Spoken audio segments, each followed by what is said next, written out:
Movie की starting में हमें डेविड द रॉबर्ट को दिखाया जाता है। डेविड अपने वैज्ञानिक पिता पीटर से पूछता है कि अगर आपने मुझे बनाया है तो आपको किसने बनाया है। इस पर पिता पीटर कहते हैं कि इस बात का पता हम दोनों मिलकर लगाएंगे। तभी मूवी का अगला सीन दिखाया जाता है जो वर्ष 2104 होता है, जिसमें एक स्पेसशिप कॉविनेंट अपने डेस्टिनेशन ओमेगा 6 की ओर बढ़ रहा था। स्पेसशिप में 15 लोगों का क्रू, 2000 कॉलोनीज थे जो उस घर पर अपना कॉलोनी बसाने वाले थे। 1140 एम्ब्रियोस, जिसको हम टेस्ट ट्यूब बेबी भी कह सकते हैं, और ओमेगा 6 पहुंचने में अभी उन्हें 7 साल का वक्त लगने वाला था।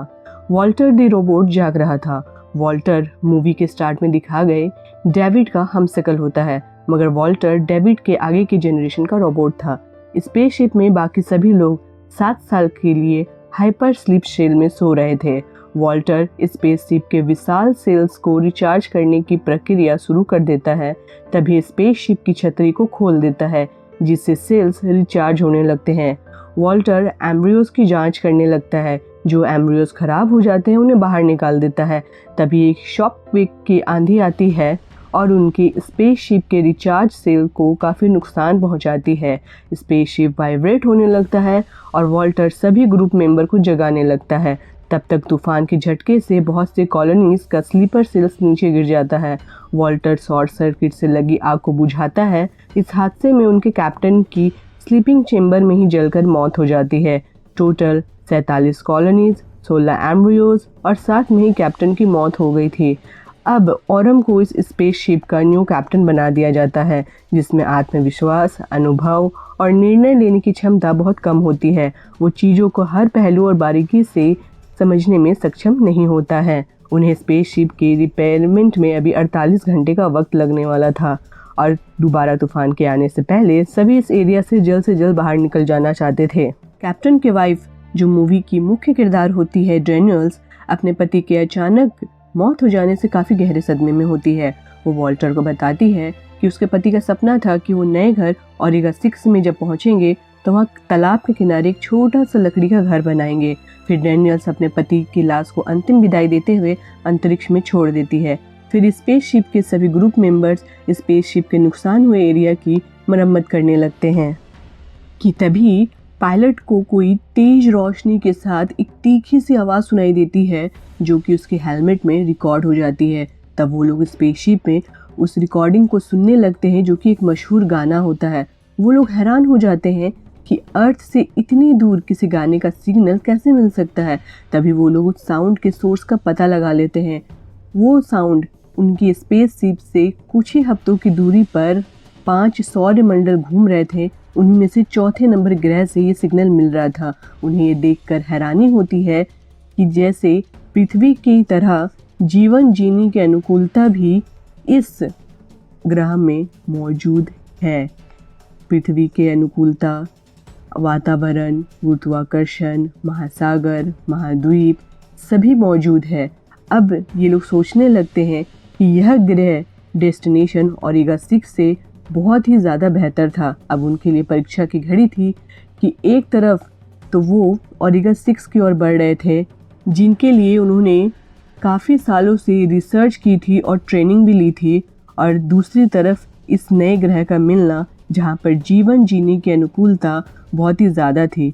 और अभी अभी सभी ग्रुप मेंबर मौत के मुंह से बाहर निकले थे, इसलिए उनमें से कैप्टन को भी खो दिया था। और अब कोई भी स्लीपर सेल्स में 7 साल के लिए जाकर नींद में अपनी जान गंवाना नहीं चाहता था। उसके बाद फिर से किसी हादसे में कैप्टन की तरह उनकी भी नींद में जलकर मौत ना हो जाए, ये वो सोचने लगते हैं, क्योंकि आखिर वो इतनी दूर आसमानी चिता में जलने तो आए नहीं थे। तो डैनियल कैप्टन को समझाती है कि हमें अपने डेस्टिनेशन पर ही चलना चाहिए, क्योंकि उसके लिए हमने सालों से रिसर्च की है। बट अचानक से एक परफेक्ट ग्रह का मिलना किसी जीवन की तरफ इशारा कम और किसी खतरे की तरफ इशारा ज़्यादा कर रहा है। बट कैप्टन कहता है कि शायद हमारे रिसर्च में ये ग्रह छूट गया हो। कैप्टन ये भी जोड़ देता है कि अगर कोई भी ग्रुप मेंबर अब 7 सालों के लिए स्लीपिंग चेंबर में जाकर मरना चाहेगा तो वो ओमेगा 6 की ओर जा सकता है, बट ऐसा कोई भी नहीं करेगा। तभी स्पेसशिप गाने वाले सिग्नल वाले नए ग्रह की ओर बढ़ने लगता है और एक छोटे से स्पेस शटल में ग्रुप मेंबर का एक टीम उस ग्रह की तरफ अपना रुख ले लेती है और फिर वो स्पेस शटल वायुमंडल की तूफान को झेलती हुई उस ग्रह पर लैंड करती है। ग्रह की ज्योग्राफिकल स्ट्रक्चर बिल्कुल हमारे अर्थ के समान ही थी। पानी की संरचना, बड़े बड़े ऊंचे ऊंचे पहाड़, चारों तरफ पेड़ पौधे। स्पेस शिप में से सबसे पहले वॉल्टर उतरता है ताकि आगे जाकर कोई भी मुसीबत आए तो वॉल्टर उसका सामना कर सके। अब स्पेस शिप में क्रू मेंबर पेरिस को छोड़कर बाकी सभी मेंबर्स उस ग्रह में उतर जाते हैं। वो गाने वाले सिग्नल की ओर बढ़ते हैं जो कि 8 किलोमीटर पश्चिम से आ रही थी। उन्हें आगे चलते हुए गेहूं की फसल मिलती है जिनकी बालियां बहुत बड़ी होती है और वो सोचने लगते हैं कि इन बालियों को और इन गेहूं को किसने उगाया होगा।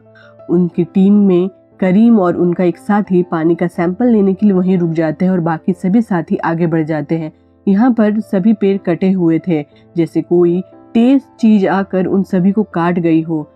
यहाँ पर जीवन जीने की अनुकूलता तो है, मगर यहाँ कोई भी पशु पक्षी और प्राणी नजर नहीं आ रहे थे। तभी स्पेसशिप से सिग्नल मिलता है कि यहाँ बहुत जोर से तूफान आने वाला है। पानी का सैंपल लेने के लिए रुके करीम के साथी का पैर एक अंडे नुमा चीज पे पड़ जाता है, जिसमें से एक सूक्ष्म जीवाणु निकल के उसके कान से होते हुए उसके शरीर में समा जाती है। और दूसरी तरफ आगे बढ़े हुए क्रू मेंबर को एक बड़ा और पुराना सा स्पेसशिप नजर आता है। तभी और क्रू मेंबर में से अंडों को देखने के लिए वो उसे सूंघने लगता है और फिर से एक सूक्ष्म जीवाणु उसके नाक से होते हुए उसके शरीर में समा जाती है। फिर जिस पहले क्रू मेंबर के शरीर में वो सूक्ष्म जीवाणु घुसा था, उसकी तबीयत अचानक बिगड़ने लगती है और दूसरी तरफ डॉक्टर डैनियल्स को डॉक्टर एलिजाबेथ सो का टैग मिलता है। वॉल्टर उसे देखकर बताता है कि डॉक्टर 10 साल पहले गायब हो चुकी थी, जो कि प्रोमेथियस के ही साइंस ऑफिसर चीफ मेंबर थी और उन्हें ये पता चलता है कि यह कोई दूसरा ही स्पेसशिप है। इस स्पेसशिप में वो लोग एलिजाबेथ के साथ मिशन पर नहीं आए थे।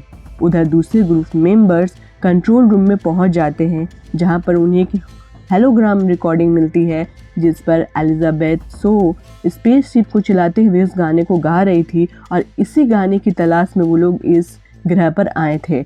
उधर इन्फेक्टेड हुए करीम के साथी की तबीयत बिगड़ने लगती है, उसे सांस लेने में काफ़ी दिक्कत आती है और वो लोग स्पेस शटल की तरफ जाने के लिए रुख करने लगते हैं कि तभी दूसरी ओर इन्फेक्टेड हुए क्रू मेंबर की भी तबीयत बिगड़ने लगती है।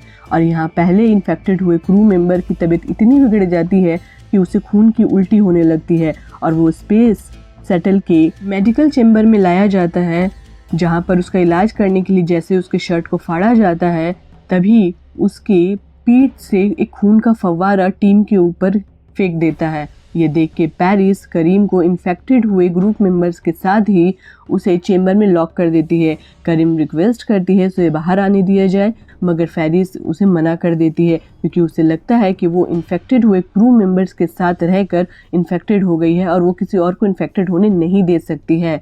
तभी रूम में लॉक पाती है और वो उस इन्फेक्टेड हुए क्रू मेंबर को तसल्ली देने के लिए उसे गले लगाने लगती है कि तभी एक नुकीली सी चीज़ उसकी पीठ को फाड़ते हुए बाहर निकलती है, जो कि एक एलियन होता है और वो करीम पर हमला कर देता है। पेरिस करीम को बचाने के लिए तुरंत गन लेके वहाँ पर आ जाती है, मगर तब तक वो एलियन करीम पे हमला करके उसे मार चुका होता है। पेरिस जैसे ही दरवाज़ा खोलती है चेंबर का, तभी उसका पैर खून पे फिसल जाता है और उस एलियन के साथ उसकी हाथापाई होती है।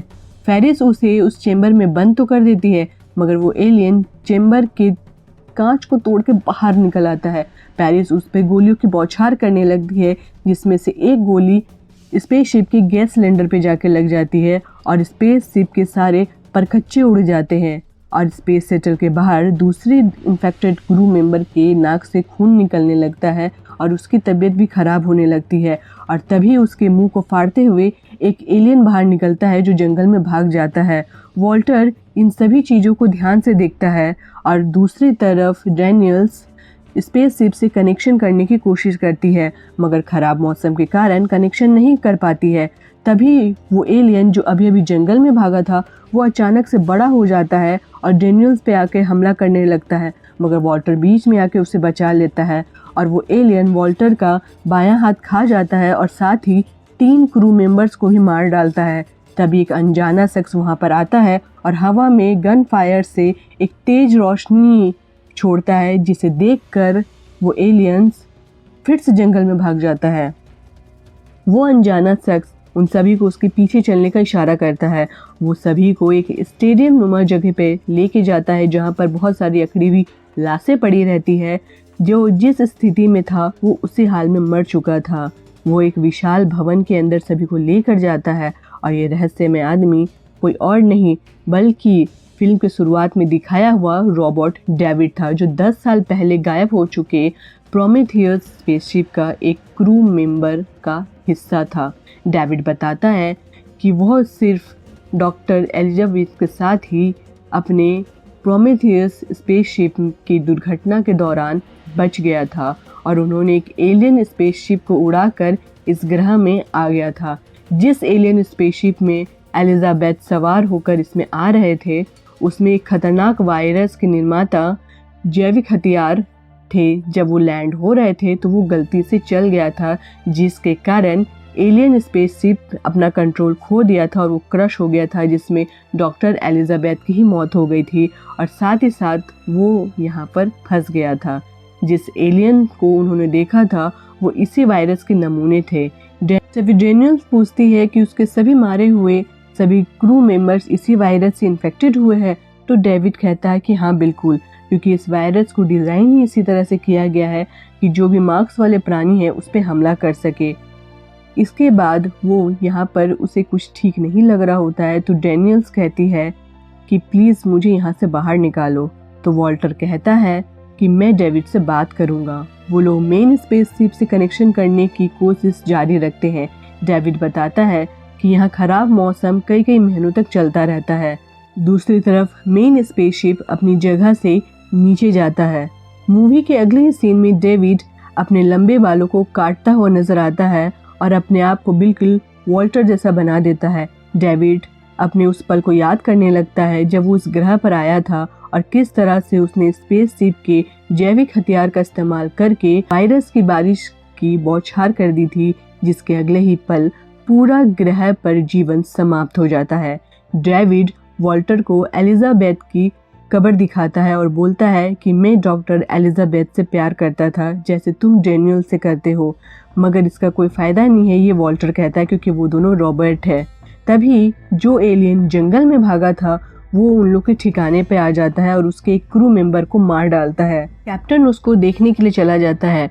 उसकी खोज करते हुए उसे उसकी लाश मिलती है और उसको ये पता चलता है कि डेविड उस एलियन से एक छोटे बच्चे की तरह बात कर रहा है और उसे पुचकार रहा है। ये देख के कैप्टन उस एलियन को मार देता है। तभी डेविड को वो धमकी देता है कि यहाँ पे क्या चल रहा है उसे वो सच सच बताए। तभी डेविड कैप्टन को अपनी प्रयोगशाला में लेके जाता है। कैप्टन वायरस का सैंपल देखने लगता है जो उस घर की उस मिलिट्री साइंस ने ही बनाया था। तभी कैप्टन को मालूम चलता है कि उसके क्रू मेंबर को मारने वाला जो एलियन था वो डेविड ने ही बनाया था। डेविड ने उस वायरस को और भी ज़्यादा डेवलप कर लिया था और कई सारे नए एलियन जंतु भी बना लिए थे। और तभी डेविड धोखे से एक एलियन जंतु कैप्टन के ऊपर छोड़ देता है।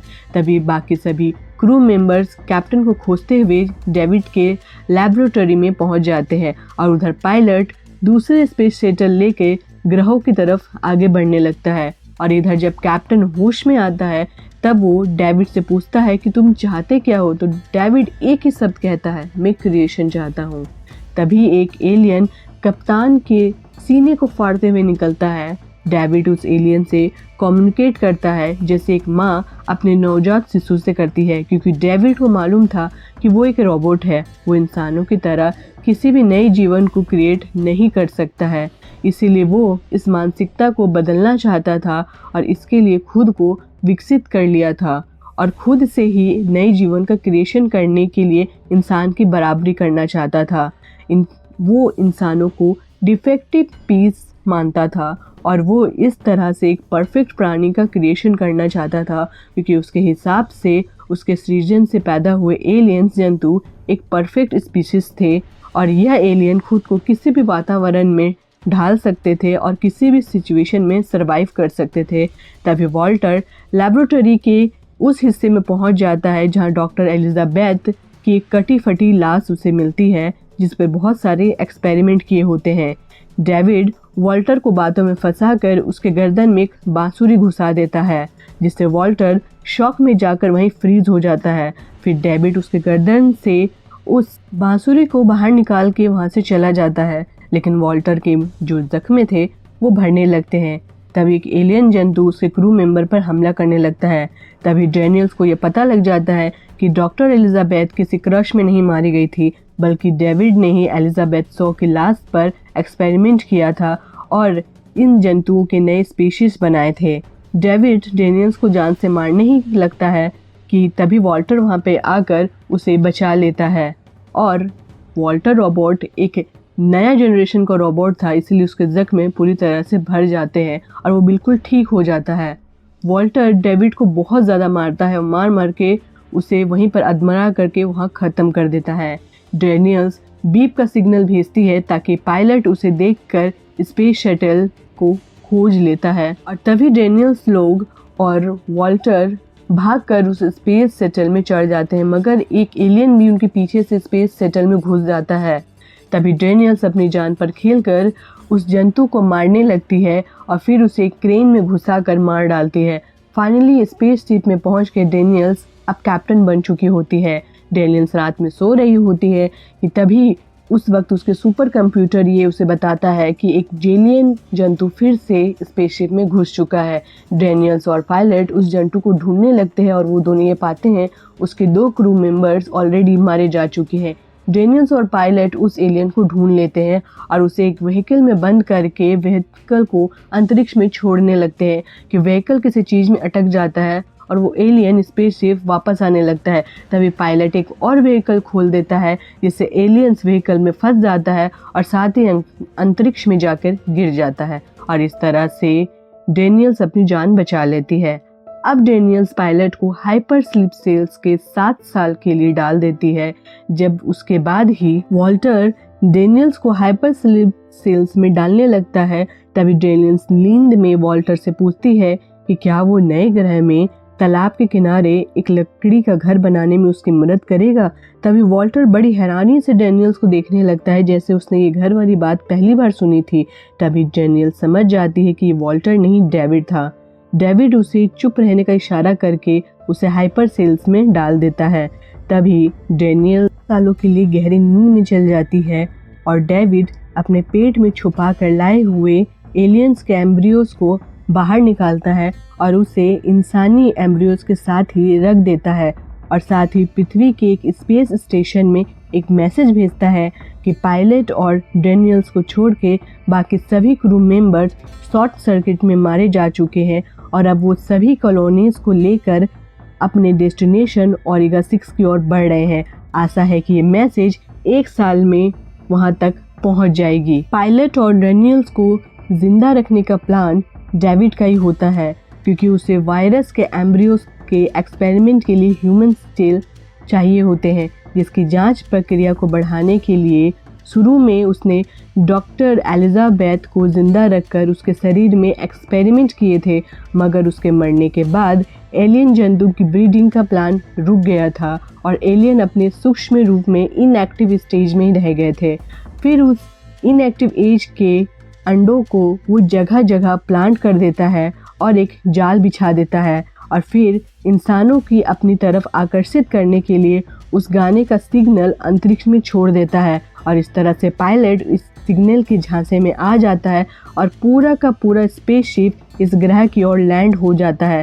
क्योंकि स्पेसशिप के खराब होने के कारण खुद डेविड तो कहीं बाहर जा नहीं सकता था, इसलिए वो इंसानों को अपनी तरफ आकर्षित करता है और इस पर वो सफल भी रहता है।